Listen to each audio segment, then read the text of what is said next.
All right, enough of all the snow, enough of all the ice. Yes, to us, spring is not baseball, it's spring football. The Blue White Pulse is next.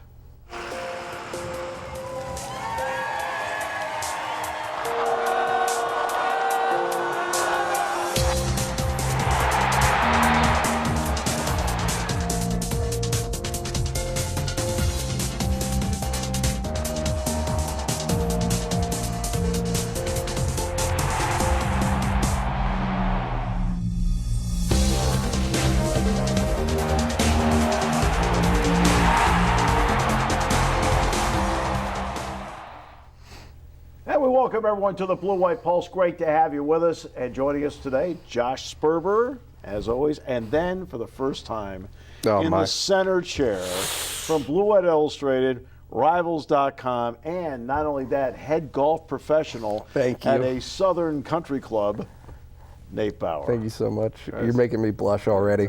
Congratulations on your big Pro-Am win at the Arnold Palmer. Thank you so much. I'm getting back out there. All right, so let's get to it. So, there's certain moments where you feel like it's an important time for a football team. How important is, Nate, this spring for this Penn State football team at this time? It's hugely important. They have a quarterback competition that is going to have to happen. Obviously, Tommy Stevens, you would presume, is the guy, but maybe not. Maybe Sean Clifford showed what he can do a little bit in cleanup duty last year, and Tommy obviously has kind of been back and forth with some injury concerns. So it's something that is going to be interesting through this spring and obviously through the summer and into fall camp. And Josh, not only that, but if we were to sit there on January 2nd, leaving Orlando, we'd say, okay, well, they got this guy, that, back, and it turned out that several of them ended up leaving, so that now changes the dynamic of the spring. Yeah, I mean, it's college football. There's going to be a lot of roster turnover, and that's just something that teams have to go with. But I think that Penn State is well suited to combat that. They have a very young team. They're motivated because they didn't really live up to their expectations last season. But, they have a lot of guys. They have a lot of young guys coming into these positions. A bunch of guys like Yetur Gross-Matos who excelled last season and in obviously a more prime role this season. I think he can step up and do a great job. On our last Blue White Pulse, we discussed Jared Parker coming in as the new wide receivers coach. Since then, there's also going to be a new special teams coach. That's Joe Lorg. Nate, you had the advantage. You had a chance to talk to people in Memphis, get a feel for him. What were some of the ideas that they gave you about him? They loved him. They loved him. They thought that it was an outstanding hire by James Franklin, and that he was a guy who really transformed Memphis's special teams. So he's a guy who uses his starters. They play with starters on special teams, which is something that James Franklin has kind of brought with him to Penn State in the first place. But he brings that attitude and that energy and all those intangible things that I think that James Franklin is looking for on special teams. Let's take a look at the Joe Lorg file, and as we look at that file, Josh, now obviously we go back to the time where he was at one stage around James Franklin, so they know each other. But James Franklin puts a heavy emphasis on special teams. Yeah, and it was something, especially towards the end of the year in some of the bigger games, you saw in that bowl game, the special teams was not really up to par. Iowa is another game that comes to mind. Most of those scores that Iowa had were on special teams. So It's definitely an area that Penn State wanted to focus on. And as you said, he's a guy who uses his starters. Penn State has some starters that have done well in special teams. I see KJ Hamler coming in as the full-time returner with Tompkins gone, and you look what he did with Tony Pollard. Another great athlete. He had FBS record for kick return touchdowns over his career. I can see KJ Hamler filling in as a great returner. Also on this team is you're looking at the spring. There are going to be some gaps filled by true freshmen at some point. There are 11 of them here, Nate. Yeah, it's obviously when you bring in as robust of a recruiting class as they just did, and have as many early enrollees. It's actually I think it's 14 with walk-ons. 14 with the 3 walk-ons. Right. Yeah. I mean, but that's a significant portion of the guys who are currently on campus. Are these true freshmen. So yeah, I mean, some of the transitioning that happened. Penn State lost depth from veterans because those weren't guys who were going to start anyway, but they're replacing them with guys who are going to be really, really raw and are going to be counted upon. Well, we'll find out more about the offensive side of this. We'll take a look at that as we continue with the Blue White Pulse after this.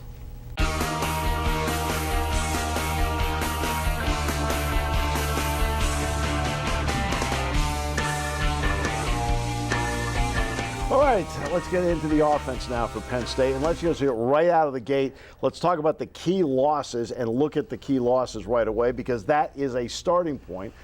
And you've got wideouts, but you got 2 starting offensive linemen, a running back, and a quarterback that may have started a few games. Yeah, yeah, it's a big vacancy that they're going to have to fill across the board on offense. But this is the whole thing about this Penn State offense, and it was true last year. Is there's so many exciting young pieces that people are looking forward to that now's going to be their opportunity to shine. Let me get into Tommy Stevens for a moment here with both of you. We're in an era where, okay, I'm not starting, I'm leaving. Okay, that's the era we appear to be in this new transfer portal. Here's a 5th-year guy who stayed. Does that send a message that if he ends up being the guy that, hey, look, if you stay, and you're worthy of it, obviously, we're going to play you? Yeah, I mean, first he has to earn the job, as you said. Right. But I think it does. It motivates people to try and stick with the school, stick with the system. Because I talked to Tommy Stevens after the Iowa game, when he came in for the injury when Trace got hurt, and obviously everyone was asking him questions about why are you sticking with Penn State, and just all of his answers had something to do with him loving the culture around here, loving the guys in the locker room. And, he stayed with the school because he believed in this school. And I think that is not something you see in college football every day. Sean Clifford, I think, can be a really good quarterback here. He throws a beautiful ball, no question about it. But Stevens could be Mitchell Trubisky, that 1-year starter that vaults himself up. He could be. Certainly, he's been waiting for that opportunity. Yes, and right. I mean, I think the thing that is so intriguing about him is that last year was such a disaster for him. Yes. Like it wasn't what he wanted. It wasn't Right. the type of obviously he missed the first 4 games of the year. He came back in kind of a little bit of a limited role. And it never. The Iowa game itself, that moment was there, and he stepped in and he stepped up. And then Trace came back, and Trace is just such a durable quarterback. Right. That opportunity, as we said, 40 games that Trace McSorley started through his career. No chances. And the irony is, in the bowl game, where Tommy could have stepped in there, he wasn't available. He wasn't on the trip, so Sean Clifford stepped in. Now you got a wideout. Jared Parker, we mentioned in the previous segment, taking over as the wide receiver coach. It's a young room, Josh, but it appears to be a very talented room. Yeah, I mean, these are guys that, a lot of them had their red shirts burned, and a lot of them got some good experience last year, especially with Juwan Johnson getting hurt, missing a good bit of that season, Brandon Polk not living up to expectations. These wide receivers are guys that came in and got some very good experience last year, and they have a lot of talent. We haven't seen as much of Justin Shorter yet, but he's a guy, Nate, that they're very excited about. I've been covering Jahan Dotson since high school, and I can tell you that he has so much potential, such great speed, and that I think he might end up, in my opinion, being like the leader of that room. But, there's a lot of guys that have a lot of talent that you should be excited about if you're a Penn State fan. Yeah, Dotson's a natural. Yeah. Some guys are just a natural at what they do, like Nate, like short game. Sure. Yeah, Sure. You're natural. And yet, it's Shorter, I think, beyond anybody else. Who people love the unknown, right? I mean, people love what they haven't seen yet, and they love the number of stars. They adore the number of stars. They are enamored with the. There's a huge number of stars there, and so people are excited to see what he can do when he's healthy. Now you have 60% of the starting offensive line back. Yep. But it could have been 100. Now I think everyone knew Bates was going to go, McGovern was the one that was the wild card in this. So how do you go about replacing 2 guys that are so highly regarded? It's going to be tough, honestly. I mean, I think that they have been, they've constantly had this situation, right, where you've been just on the precipice of having 5 guys who you can rely on and who you feel good about going into a season. And now I think that they may have that, but they're not going to know until they kind of figure it out and rejig things a little bit, right? I mean, they're going to have to move some pieces around until they feel totally comfortable with what they have there. I think we saw, though, in the Maryland game, Mike Miranda might be ready to make the next step up and be the first guy in this whole thing. Yeah, and I mean, you have, Will Fries, Steven Gonzalez, Michael Mene, who've really, entrenched themselves on this offensive line. But, as you said, those two spots are really up for grabs. McGovern, I think it was a kind of later decision for him because as the season ended, he got into the top rankings at his position in the draft. So he's like, you know what, I see an opportunity, I'm going to go. But as for Penn State, this is something that's going to happen, and they're going to have a mobile quarterback, which I think makes the transition easier. No question. But there's still a need to get these younger guys involved, and there's a lot of guys around him. Wiggins can expect to contribute right away. It's going to be a challenge. Well, you mentioned needs. We have a need to go to the defense. We'll talk about that after this.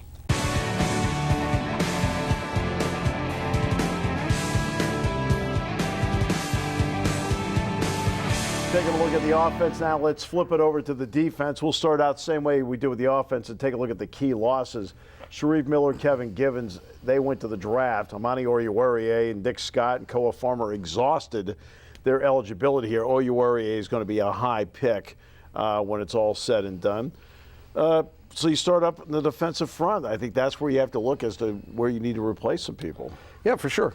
You lose Sharif Miller, but Yetur Gross-Matos is the guy who everybody's kind of looking forward to as the next big thing on the defensive line in terms of sack numbers. This is a group though that last year had 47 sacks. They tied a school record. So to be able to match that or exceed it is going to be no small task. They finished top 5 in the nation in sacks last year, and that is impressive. I mean, I think they had more sacks than, I don't remember who it was, but either Alabama or Clemson, one of those two had fewer sacks than Penn State. Right. That is impressive, and I think it can only go up. I mean, we talked about this in the production room.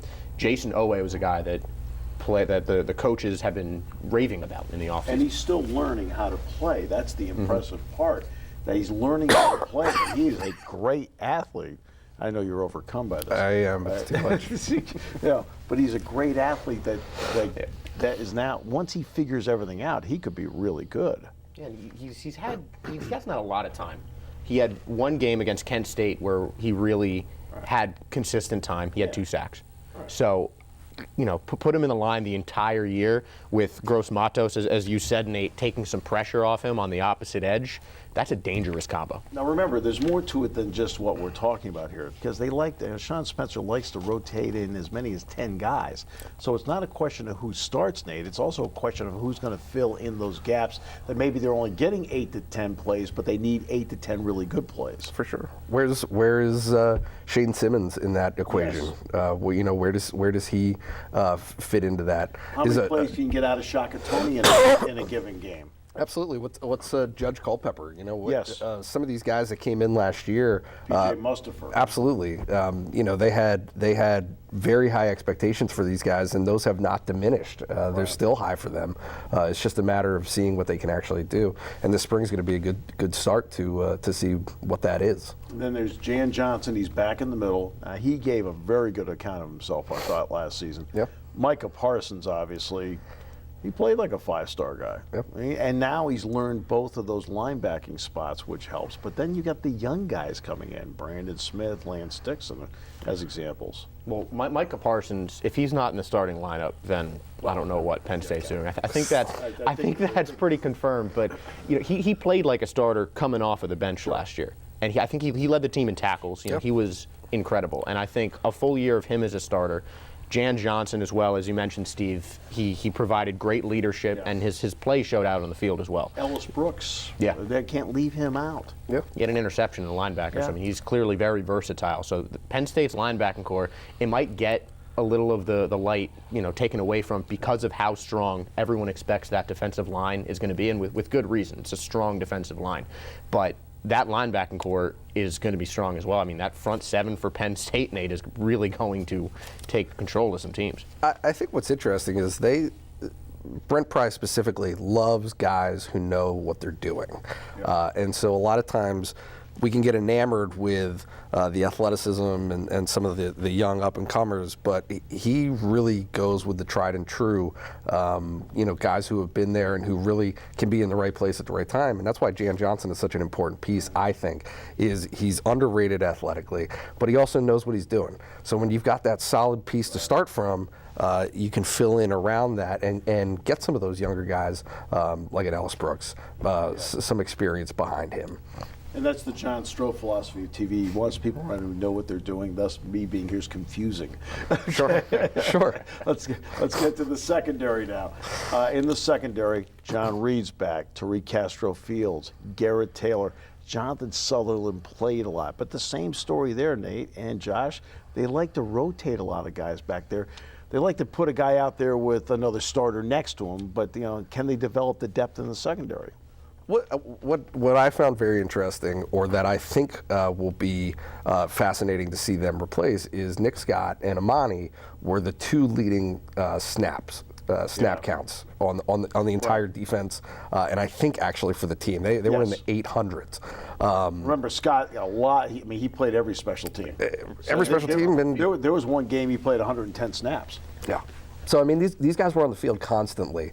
And so, yes, for as much as they like rotating, and you see that, there are guys behind them who get some experience and who got some experience, they're still going to have some very, very big holes to fill back there in those guys, even if you are completely comfortable with John Reed and Castro-Fields. And it's not just the snap count there, Nate. Yeah. It's interceptions. Yeah. About half the interceptions, Nick Scott, 3, Amani Oruwariye, 3. The rest of the whole team had, I think, 12. I don't remember the exact amount, but that's half the interceptions that are gone. And I think that the rotation, because as you said, Nate, the cornerbacks, really the starters played, but it's the safeties that's interesting to me because Lamont Wade came out of the transfer pool. Yeah. I'm thinking he expects to play, but you have Garrett Taylor and John Sutherland pretty entrenched at that starting spot, I think. So it'll be interesting to see how they rotate the safeties especially. But also in today's game, though, you need sub packages. Lamont Wade, say he's not starting. He knows the sub packages. Mm-hmm. He can play the dime. He can play the nickel. That's a big plus, especially in today's game. Coming up, we'll take a look at the legacy of Jim Delaney, who steps down as commissioner in a year and a half on Blue White Pulse.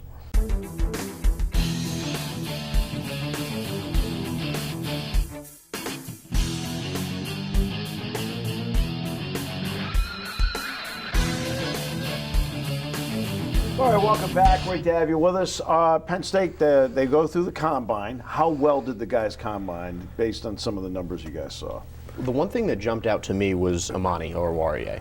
A big knock on him this season was his speed, and he ran a 4.4740. That's about a tenth of a second faster than I thought he would run, and that makes a difference. So, I mean, I think overall they did well. There's some ups and downs in the combine. I could have seen more, stronger arm from Trace, more bench reps from Sharif Miller, but I think that the 7 combine invitees are all in position to go pretty well in the draft. Actually, they liked Trace throwing the 25-yard outs, and his speed on the clock was good. He was the fastest of all of the quarterbacks. Yeah. Miles Sanders is the guy that, to me, is he helped himself for sure. Absolutely. And I mean, he's people weren't sure. It seemed like he might be a middle round kind of guy, but it looked like he might have moved himself up. Yeah, and this is in a combine where I know Justice Hill led in like every category, but Miles Sanders is still the one that ends up on the NFL's all-combine team. So, huge showing for him. Ryan Bates helped himself. Bates had a good day on Friday. Yeah, so. He was top 10 in just about every category. Okay, what about the pro day coming up? This will be a chance for all of them to show what they can do, and they can maybe help themselves out. Because, look, there are 100 guys at the combine, 100 that will not get drafted.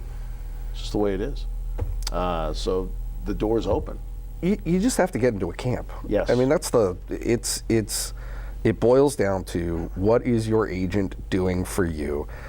If you have multiple offers, undrafted free agent rookie offers, you got to find the right camp to get into. You got to take that opportunity and you got to go with it. I mean, your agent got you on this show. I mean, you know the value. I didn't know what I was getting into, agent. But here we are.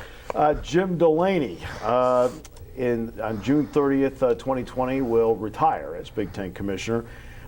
If we're going to show you his file here, but I mean, the list of accomplishments could go on and on and on. It hasn't been perfect. I mean, how Penn State was integrated was not perfect, but he was only on the job for 5 months. We all know in 2012 that was wrong. All right, but Big Ten Network is his lasting legacy. He's made a lot of schools in this conference very rich in terms of the ability to take care of their athletic departments. Yeah, and I think that, there's, as you said, Steve, there's a lot of things we can say about Jim Delaney. He's done so much for the conference, for the NCAA in his now close to 20 years, or 30 years. Yeah, 30 years as the Big Ten commissioner. But I think with the network, that set a precedent. I mean, you look at all the other major Power 5 networks coming out with their own, streaming on television, everything, because of what Jim Delaney did with the Big Ten network. Well, he sat down with Mark Shapiro of ESPN, and Shapiro lowballed him. Yeah. Right? And he said, I'm going to start my own network. And, of course, the ESPN, with a little bit of arrogance, laughed at him. Guess who's laughing now? Yeah, but it's beyond even just the Big Ten network. The deals that they have with the major networks, with ESPN currently, with CBS for Big Ten tournament, Fox Sports, all of those different elements that come at them. Every year that Penn State releases its financial numbers for the athletic department, that is a direct result of the television contracts, essentially, that have been negotiated through him. And you know what? Honestly, Penn State has, 29 other sports that can be thankful for. Right, exactly, that are not making money right now. And so that's what he's done. Now, the next commissioner, about 2 years deep into his or her term, they'll have to negotiate the new contract. They're the first one up. Yeah, well, I mean, they're the first one up. It's going to be such an interesting change based on the landscape in media currently in the first place. I mean, all of these TV deals, you just have to wonder if they're going to continue to go up or if they're going to plateau at some point. Josh, always a pleasure. Nate, great to have you here. Next month, we'll come back with Blue White Tailgate leading into the Blue White game at Beaver Stadium. Thanks so much for joining us.